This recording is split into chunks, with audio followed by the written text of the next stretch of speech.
ضیاء الحق صاحب نے روکا تھا نا, ضیاء الحق صاحب نے پابندیاں لگائی تھیں ان کے اوپر, بھٹو صاحب کے اوپر, کہ جی اس کو روک دیا جائے, اس کا راستہ روکا جائے, کیونکہ بھٹو ایک عوامی لیڈر بن گیا تھا.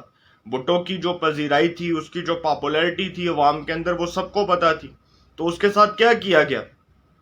تاریخ اپنے آپ کو اگر ایک بار پھر دہرائے گی تو میں نہیں سمجھتا کہ عمران خان صاحب کے لیے کوئی اچھا اور نیک شگون ہوگا, اور ان کے لیے براہ راست جو مشکلیں جو پیدا ہوں گی, جو مشکلات ان کے لیے آگے راستے میں کھڑی ہوں گی, وہ ان کی سیاست کو ڈیمیج کر سکتی ہیں, وہ ان کی پالیٹکس کو نقصان پہنچا سکتی ہیں, وہ ان کے کیلیبر کو نقصان پہنچا سکتی ہیں, وہ ان کی کریکٹر اسیسینیشن کے طور پر استعمال ہو سکتی ہیں. بلکہ جو چیزیں اب ہو رہی ہیں, جس طرح سے عمران خان صاحب کے اوپر یہ پرسنل اٹیکس ہو رہے ہیں, جس طرح عمران خان صاحب کی ذات کو تنقید کا نشانہ بنایا جا رہا ہے, یہ صرف اس لیے کیونکہ پاکستان کی سیکیورٹی اسٹیبلشمنٹ کے حوالے سے ایک مخصوص جو گروپ ہے جو اب یہ لابنگ کر رہا ہے کہ جی ان کو کسی طرح نتھی ڈالی جائے. کیونکہ دیکھیں آپ کتنی دفعہ کسی کو چیلنج کریں گے. میں نے آپ کو ایک بار پہلے بھی بات کی تھی کہ آپ میرے گھر کے باہر آئیں گے, مجھے ایک دفعہ پتھر ماریں گے, 2 دفعہ ماریں گے, تیسری بار ماریں گے, میں سوچوں گا یار چلو کوئی نہیں معاف کر دیے, چوتھی بار میں ہاتھ توڑ دوں گا, اور اس سے زیادہ میں کیا کروں گا, اس سے زیادہ میں پرچہ دے دوں گا, FIR کروا دوں گا. تو یہ نہیں ہو سکتا کہ آپ ایک شخص کو ایک بار گالی دیں, 2 بار دیں, 3 بار دیں, اور بار بار آپ دیتے رہیں, اور وہ شخص چپ ہو کے گالی سنتا رہے. وہ ریئیکٹ کرتا ہے, وہ ریئیکٹ کرتا ہے. Army chief general Qamar Javed Bajwa صاحب کے حوالے سے نواز شریف صاحب نے اب یہ موقف اختیار کیا کہ جو لندن سے ہدایات آئی ہیں پارٹی رہنماؤں کو, کیونکہ بیشتر پارٹی رہنماؤں کا یہ موقف تھا کہ عمران خان صاحب کے خلاف غداری کا مقدمہ درج کروایا جائے, اور پیپلز پارٹی کی سینٹرل ایگزیکٹو کمیٹی CEC, جس کا اعلامیہ بھی جاری ہوتا ہے, اس اعلامیے کے اندر بالخصوص جو اس اجلاس کے اندر جو پوائنٹس کو ڈسکس کیا جاتا ہے, جو فیصلے ہوتے ہیں, وہ اس کے اعلامیے کا حصہ ہوتے ہیں, اور اس کے بعد وہ میڈیا کے اوپر نشر کیا جاتا ہے. اب یہ جو ساری چیزیں ہیں, پیپلز پارٹی کا CEC کا اجلاس ہوا, سینٹرل ایگزیکٹو کمیٹی کا اجلاس ہوا, اس کے بعد نواز شریف صاحب نے لندن سے بیٹھ کے پارٹی رہنماؤں کو پارٹی پالیسی کے مطابق ہدایات دیں, ان کو ہدایات جاری کی. اور اس حوالے سے نواز شریف صاحب کا یہ موقف ہے کہ جی عمران خان صاحب کے خلاف کوئی کسی قسم کا کوئی غداری کا مقدمہ درج نہ کیا جائے, کوئی ان کو جیل میں نہ ڈالا جائے. دیکھیں اگر ان کو جیل میں ڈالیں گے, غداری کا مقدمہ درج کریں گے, تو پھر یہ سیاسی شہید بن جائیں گے.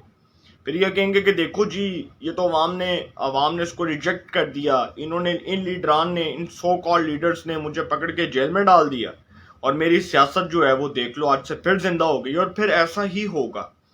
جس کو آپ سیاسی شہید بنانے کی کوشش کرتے ہیں نا, وہ ہیرو بن کر آتا ہے. نواز شریف صاحب کے ساتھ جو ہوا وہ آپ سب کو پتہ ہے. وہ العزیزیہ فلیگ شپ میں ہی ان کو سزائیں ہوئی تھی نا, ایون فیلڈ میں, وہ جو ریفرنسز بنے تھے, جس کے اوپر سپریم کورٹ کے خیر سے جی ایک مانیٹرنگ جج بنا دیے گئے اعجاز الحسن صاحب, اور اس کے بعد ان کو مانیٹرنگ جج بنایا گیا. تو یہ پاکستان کی بڑی بدقسمتی ہے کہ کسی جج کے بارے میں بات کرو تو توہین عدالت لگ جاتی ہے. اور بھائی بات بھی نہ کریں, اب بول بھی نہ سکیں. چلو ہم نے تو الیکشن نہیں لڑنا, ہم تو میڈیا کے لوگ ہیں, ہم تو بات کر سکتے ہیں. سیاست دانوں کے اوپر جو قانون لاگو ہوگا وہ ان کی مرضی ہے. لیکن یہاں پر پاکستان کے اندر جو میں بات کرنے جا رہا ہوں کہ اگر عمران خان صاحب کو جیل میں ڈالا جاتا ہے, اور اگر عمران خان صاحب کے خلاف غداری کا مقدمہ درج کروایا جاتا ہے, تو ڈیفینیٹلی وہ ہیرو بن کر آئیں گے, وہ ہیرو بن کر آئیں گے, اور وہ ہیرو بن جائیں گے. ان کو موقع مل جائے گا سیاسی شہید بننے کا, اور اس کے بعد اس حکومت پر لان تان ہوگی, اور کسی پر نہیں ہوگی, اس حکومت پر ہوگی. لوگ اس حکومت پر لان تان کریں گے کہ جی انہوں نے ان کو جیل میں ڈال دیا. اب یہاں پر ایک سوال اٹھتا ہے کہ نواز شریف صاحب کا جو ایک موقف ہے پارٹی کو, جو انہوں نے ہدایات جاری کی ہیں, جو پارٹی پالیسی کے مطابق انہوں نے بیان دیا ہے, اس میں وہ یہ کہتے ہیں کہ عمران خان صاحب جو ہیں ان کو کھل کر تنقید کرنے دی جائے. وہ کھل کر جو ہے جو بات کرنا چاہتے ہیں وہ کھل کر کریں, جس کے اوپر وہ تنقید کرنا چاہتے ہیں کریں, جس کو وہ گالیاں دینا چاہتے ہیں گالیاں دیں. لیکن اگر وہ ریاست کے ریٹ کو چیلنج کرتے ہیں, اگر وہ ریاست کے خلاف لوگوں کو بغاوت پر اکساتے ہیں, اور ملک کے اندر خون خرابہ, فتنہ فساد, دانگا فساد کرنے کی کوشش کرتے ہیں, تو پھر جیل ہوگی. پھر انہوں نے شہباز شریف صاحب کو, وزیر اعظم پاکستان میاں شہباز شریف صاحب کو یہ بات کلیئرلی کہہ دی ہے کہ اگر وہ ان کو گالیاں دے رہے ہیں نا, وہ جو ان کو لے کر آئے تھے, بڑے اچھے انداز میں ان کو لے کر آئے, بڑی خوشخبری کے ساتھ ان کو لے کر آئے, اور ان کو تھا کہ جی پتہ نہیں یار یہ کتنا کو جو ہے وہ کتنا اچھا انسان ہوگا، کتنا کو ڈیلیور کر لے گا. لیکن آج ان کو پتہ لگ رہا ہے، نواز شریف صاحب نے پارٹی کو کہا دیکھو آج وہ دن آ گیا کہ جو لے کر آئے آج وہی گالیاں کھا رہے ہیں، جو پکڑ کے ہاتھ میں گودی میں بٹھا کر فیڈر پلا کر لے کر آئے آج وہی گالیاں کھا رہے ہیں. جنہوں نے اپنے بچے کو پالا، جنہوں نے اس کو بڑا کیا، جنہوں نے اس کی پرورش کی، جنہوں نے اس کی دیکھ بھال کی، آج وہی گالیاں کھا رہے ہیں. اور نواز شریف صاحب نے یہ موقف اپنایا، پارٹی کے سامنے رکھا، اور ان کا کہنا تھا، انہوں نے کہا کہ بھائی اس کو بولنے دو، یہ جتنی گالیاں دیتا ہے، جتنی تنقید کرتا ہے یہ شخص، جتنا پاکستان کی سیکیورٹی اسٹیبلشمنٹ کو جو ہے وہ بلیم کرتا ہے، اس سے براہ راست فائدہ ہمیں ہوگا، اس کا براہ راست فائدہ ہمیں ہوگا کہ 3.5 سال میں اس نے کیا کچھ نہیں. اب یہ عوام میں جا کر یہ بات کر رہا ہے، اس کے بعد پاکستان کی سیکیورٹی اسٹیبلشمنٹ کو گالیاں دے رہا ہے. یہ باتیں نواز شریف صاحب کا موقف ہے، وہ جو انہوں نے کی، وہ سمجھتے ہیں کہ ہاں اس سے پاکستان کی سیاست کے اندر بہت نقصان ہوگا عمران خان صاحب کو، کیونکہ ان کی پالیٹکس پہلے ہی ایک ڈیمیجنگ سٹیج پر کھڑی ہوئی ہے، اور ڈیمیج ہو چکی ہے. ہونا کیا ہو چکی ہے کہ جس اسٹیبلشمنٹ کو آپ گالیاں دیں، جس اسٹیبلشمنٹ کے اوپر آپ الزام لگائیں، جس کو آپ لان تان کریں، وہ کتنی بار برداشت کریں گے؟ 1 بار ہوا، 2 بار ہوا، 3 بار ہوا، بار بار نہیں ہوتا. تو یہ ہو رہا ہے، عمران خان صاحب جو کر رہے ہیں یہ ہو رہا ہے. اور نواز شریف صاحب نے کہا کہ کیچڑ کی چھینٹیں اسی پر آگے گریں گی، کیونکہ جب تک وہ تنقید کرتا رہے گا اس کا براہ راست فائدہ ہماری حکومت کو ہوگا. کیونکہ جب تک ہم اس کو گرفتار نہیں کرتے، جب تک وہ بولتا رہے گا، ان کو بھی پتہ لگے گا جو لے کر آئے. بڑے اچھے انداز میں، بڑے شائستہ انداز میں وہ یہ بات کرتے تھے نا کہ جی پاکستان میں تبدیلی کے، مثبت تبدیلی کے خواہاں ہیں. وہ کون تھے؟ وہ میجر آصف غفور صاحب، وہ جو کبھی D G I S P R ہوا کرتے تھے. وہ کہتے تھے نا کہ میڈیا مثبت رپورٹنگ کرے، 6 مہینے مثبت رپورٹنگ دکھائے.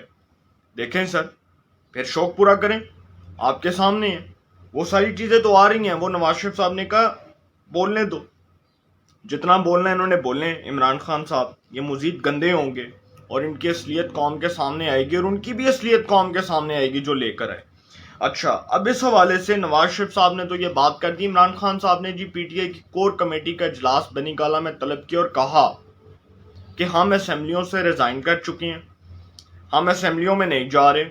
اس لیے نہیں جا رہے کیونکہ ہم نے اسمبلیوں کا بائیکاٹ کر دیا ہے. اس امپورٹڈ گورنمنٹ کو تسلیم کرنے کے مترادف ہوگا اگر ہم اسمبلیوں میں گئے.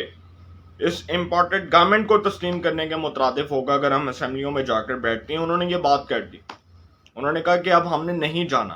اٹ مینس کہ وہ نہیں جائیں گے. لیکن اسپیکر صاحب نے تو تصدیق کے لیے بلانا ہے نا استعفوں کے لیے، کہ آپ ادھر ادھر آ کے تصدیق کر کے استعفیٰ دیتا ہے یا نہیں دیتا. استعفیٰ ہی نہیں دیا سر. تو استعفوں کی تصدیق کے لیے جو اسپیکر صاحب نے بلانا ہے، اس کے لیے عمران خان صاحب کہتے ہیں ہم نہیں جائیں گے. ہم اسپیکر صاحب کے پاس استعفوں کی تصدیق کے لیے نہیں جائیں گے، لیکن ہم نے اسمبلیوں سے استعفے دے دیے ہیں. یہ کیا ڈرامے بازی ہے؟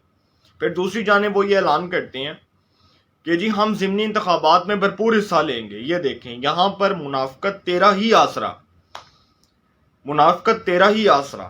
یہاں پر اندازہ لگائیں کہ منافقت بھی اس پیک لیول کے اوپر ہے کہ ایک جانب کہتے ہیں کہ ہم نے تو اسمبلیوں سے استعفے دے دیے، پھر دوسری جانب کہتے ہیں ہم اسپیکر صاحب کے پاس تصدیق کے لیے نہیں جائیں گے، پھر تیسری بات کرتے ہیں کہ ہم ضمنی انتخابات میں حصہ لیں گے. مطلب ان کو سمجھ ہی نہیں آ رہی کہ یہ پالیٹکس کیا کر رہے ہیں. اگر آپ نے بھائی اسمبلیوں سے بائیکاٹ کر دیا، اسمبلیوں سے استعفے دے دیے ہیں، تو پھر اسپیکر صاحب کے پاس جائیں، وہاں پر جا کر تصدیق کروائیں کہ جی ہاں بھائی ہم نے واقعی میں استعفے دے دیے، سولی فیصلہ کر لیے. اور اگر یہی ڈرامے بازیاں کرنی ہے کہ جی ہم نے اسمبلیوں سے استعفے نہیں دیے اور ہم اسمبلیوں سے ریزائن نہیں کریں گے اور اس کے بعد ہم ضمنی انتخابات بھی لڑیں گے، تو پھر یہی بات ہوگی منافقت تیرا ہی آسرا. اور جس کا فیض عمران خان صاحب کے اوپر فیض یاب ہوا، جس کے فیض سے عمران خان صاحب فیض یاب ہوئے، اب وہ فیض عمران خان صاحب کو میسر نہیں ہے. وہ اس لیے نہیں ہے کیونکہ عمران خان صاحب کی وہ تمام امیدیں، خواہشات، برہم، وہ ساری چیزیں جو ہیں وہ ٹوٹ چکی ہیں. وہ تمام چیزیں، وہ تمام خواہشات جو ہیں وہ چکنا چور ہو چکی ہیں. کیونکہ جس کا فیض، وہ فیض، جس کے فیض سے وہ فیض یاب ہونا چاہ رہے تھے، وہ فیض ان کو میسر نہیں ہے. لیکن اب فاروق حبیب صاحب نے جی بہت بڑی بونگی ماری ہے، اور کلاسیکل قسم کی بونگی ماری ہے. فاروق حبیب صاحب نے، جو وزیر مملکت تھے اطلاعات و نشریات کے، سابق وزیر مملکت اطلاعات و نشریات کے اور پاکستان تحریک انصاف کے رہنما فاروق حبیب صاحب، انہوں نے جی میڈیا کے سامنے آ کر یہ بات کی کہ وہ جو ملک ریاض صاحب والی جو آڈیو تھی وہ جی باپ اور بیٹی کا معاملہ تھا، باپ اپنی بیٹی سے بات کر رہا تھا امبر سے اور وہ آڈیو لیک ہو گئی، وہ اتنا بڑا کوئی اچھا انہوں نے اس بات کو ایکسیپٹ کر لیا کہ وہ جو آڈیو ہے یہ بالکل درست ہے، یہ فیبریکیٹڈ نہیں ہے، اور اس کے اوپر میں نے اپنا لاسٹ ولاگ بھی کیا تھا اور اس کو انہوں نے تسلیم کر لیا کہ یہ آڈیو بالکل حقیقت کے اوپر مبنی ہے۔ اس کا مطلب وہ اس بات کو تسلیم کر رہے ہیں کہ جو آڈیو ملک ریاض کی اور ان کی صاحبزادی کی امبر کی لیک ہوئی، جس کے اندر وہ پنجابی میں بات کر رہے ہیں، اس میں عمران خان صاحب کا اور بشرا بی بی کا بھی کردار کسی سے ڈھکا چھپا نہیں ہے۔ اس کے بعد وہ جو فاروق حبیب صاحب ہیں وہ جب یہ بات کرتے ہیں تو وہ اس حوالے سے یہ بھی بتا دیتے ہیں کہ جو عمران خان صاحب اور بشرا بی بی صاحبہ کی جو پولیٹیکل انوالومنٹ تھی اس میں وہ کس حد تک جو ہے اس کو چھپایا جا رہا تھا فاروق حبیب صاحب کی جانب سے، اس کے اوپر بھی بات کرتے ہیں، وہ بھی کسی سے ڈکی چھپی نہیں ہے۔ پھر وہ جن کے بہت زیادہ چرچے ہیں، جن کے کپڑوں کے، جن کی ڈریسنگ کے، جن کے فیشنز کے بہت چرچے ہیں، فرح خان صاحبہ، عمران خان صاحب کی اہلیہ بشرا بی بی صاحبہ کی قریبی دوست فرح گجر کہوں تو وہ زیادہ بہتر ہے، فرح گوگی بھی نہیں کہوں گا، لوگ غصہ کرتے ہیں، لیکن وہ پیار سے ان کو کہتے ہیں فرح گوگی صاحبہ، ویسے میں تو فرح گجر کہوں گا ان کو۔